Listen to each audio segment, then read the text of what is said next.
চলো আজ তোমাদের সাথে আমি শেয়ার করব একটা নয় দুটো নয় পাঁচটা নয় 15টা আমি আইবুড়ো ভাত খেয়েছি সেই ভিডিওগুলো তোমাদের সাথে শেয়ার করব। ভিডিওটা কিন্তু তোমাদের শেষ পর্যন্ত দেখতে হবে। তো সবার প্রথম কিন্তু আমার মামার বাড়িতেই আমি আইবুড়ো ভাত খেয়েছিলাম আর এই আইবুড়ো ভাত খাওয়ার ফটোটা কিন্তু আমি ফেসবুকে পোস্টও করেছিলাম। আর তারপরেই কিন্তু আমি চলে গিয়েছিলাম আমার মেজো মাসিমণির বাড়িতে আইবুড়ো ভাত খেতে।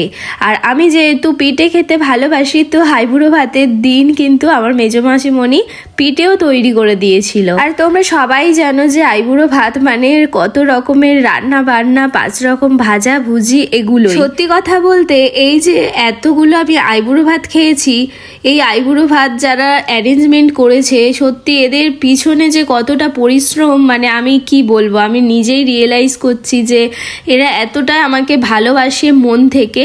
আর এই যে সোহিনী, এ বেচারি কি করেছে আমার জন্য দেখো, এখানে পুরো একটা সিটই বুকিং করে নিয়েছিল, নিয়ে এত অ্যারেঞ্জমেন্ট করেছে। সত্যি মানে ও আমাকে এতটা সারপ্রাইজ করবে আমি নিজেও ভাবতে পারিনি। শুধু বলেছিল যে তমসাদি তুমি এমন ডেটে ফ্রি আছো, তো আমি বলেছিলাম হ্যাঁ ফ্রি আছি। তো এত কিছু করেছে। আর এই যে দেখতে পাচ্ছ প্রদীপটা ও কিন্তু বাড়ি থেকে নিয়ে এসছে, শুধুমাত্র নাকি আইবুড়ো ভাতে প্রদীপ জ্বালাতে হয় বলে। তোমাদের তো বলতেই ভুলে গেছি সৈনির সাথে রূপমও ছিল। আর এই যে গিফটটা খুলছি দেখতে পাচ্ছ, এই গিফটটাও কিন্তু ওরাই দিয়েছে। আর আমি নাকি ওদের খুব ভালোবাসার মানুষ, তো সেই জন্য একটা রোজও দিয়েছিল। আর সেই দিনটা ছিল ভ্যালেন্টাইন্স ডে দিনেই ওরা আমাকে এই আইবুড়ো ভাতের অ্যারেঞ্জমেন্টটা করেছিল। যে মানুষটাকে তোমরা দেখতে পাচ্ছ, এই মানুষটা হচ্ছে আমার ছোটবেলা থেকে, মানে আমার যখন 3 বছর বয়স তখন থেকেই কিন্তু এই মানুষটার সাথে আমার পরিচিত। আমার নাচের ম্যাম সবটা, কেন জানি না ভিডিও এডিট করতে করতে ম্যামকে দেখেই আমার চোখে জল চলে এসেছে। তো যাই হোক, এই যে অ্যারেঞ্জমেন্টটা দেখতে পাচ্ছ, আমার শনিবার ছিল বলে ম্যাম শুধুমাত্র এই নিরামিষ অ্যারেঞ্জমেন্টটা করেছিল। যাই হোক, জীবনটা তো আর থেমে থাকে না, আমাদের অনেক এগোতে হবে। তো তারপরেই চলে গিয়েছিলাম আমার ছোট মাসিমণির বাড়িতে আইবুড়ো ভাতের খাওয়া দাওয়া করতে। তো এখানে সবকিছু মোটামুটি খাওয়া দাওয়ার পরেই আমি কিন্তু বাড়ি চলে গিয়েছিলাম ঠিক সেই দিনেই। আর তার পরের দিন প্রীতি, যে হচ্ছে আমার অ্যাসিস্ট্যান্ট, ঠিক আছে, তো তার বাড়িতেই কিন্তু আমি আইবুড়ো ভাত খেয়েছিলাম। আর আমি না নিজেকে খুব লাকি মনে করি যে এত মানুষ আমাকে ভালোবাসে। যাই হোক, ঠিক তার পরের দিনই কিন্তু আমার বড় পিসিমণির বাড়িতে মানে বড় বৌদির বাড়িতে আমি আইবুড়ো ভাত খেয়েছিলাম। আর ঠিক সেই দিনই রাত্রে আমি চলে গিয়েছিলাম শ্রাবণীদের বাড়িতে আইবুড়ো ভাত খাওয়ার জন্য। যেহেতু আমি সময় করে উঠতে পারছিলাম না, সেই জন্যই রাত্রেই চলে গিয়েছিলাম। আর নেক্সট দিন আমি চলে গিয়েছিলাম পিয়ালি ম্যামের বাড়িতে।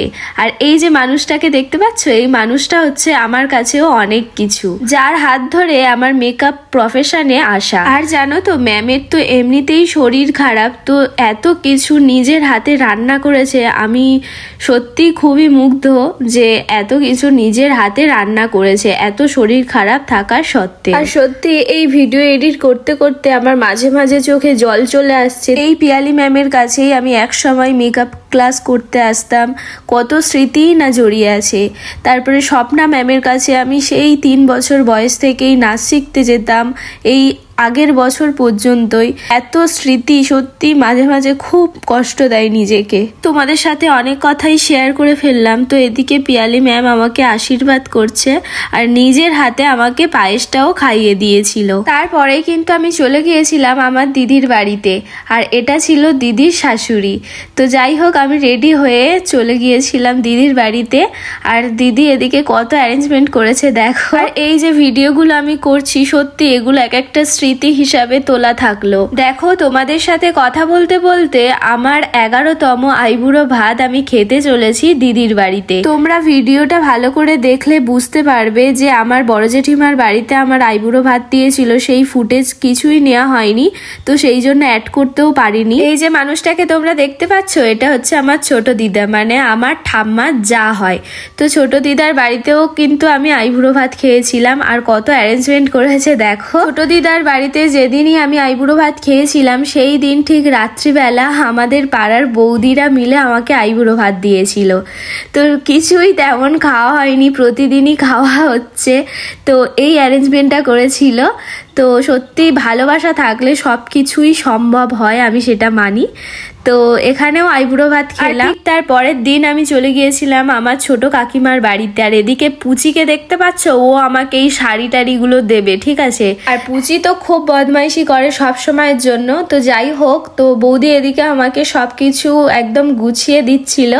তো এখানে খাওয়া দাওয়া করেই আমি আমার লাস্ট আইবুড়ো ভাত খেয়েছিলাম বড় পিসিমণির বাড়িতে, ছোট বৌদির বাড়িতে। আর এই ছিল আমার ছোট বৌদি। তো এখানেই আমি লাস্ট আইবুড়ো ভাত খেয়েছিলাম। তো এই ছিল আমার 15টা আইবুড়ো ভাতের ভিডিও। তো তোমাদের ভিডিওটা কেমন লাগলো অবশ্যই কমেন্ট করে জানিও। আমার অনেক কথাই তোমাদের সাথে শেয়ার করে ফেললাম। তো ফিরছি নতুন আর একটি ভিডিওর জন্য। তো ততক্ষণের জন্য সবাই ভালো থেকো, সবাইকে টাটা।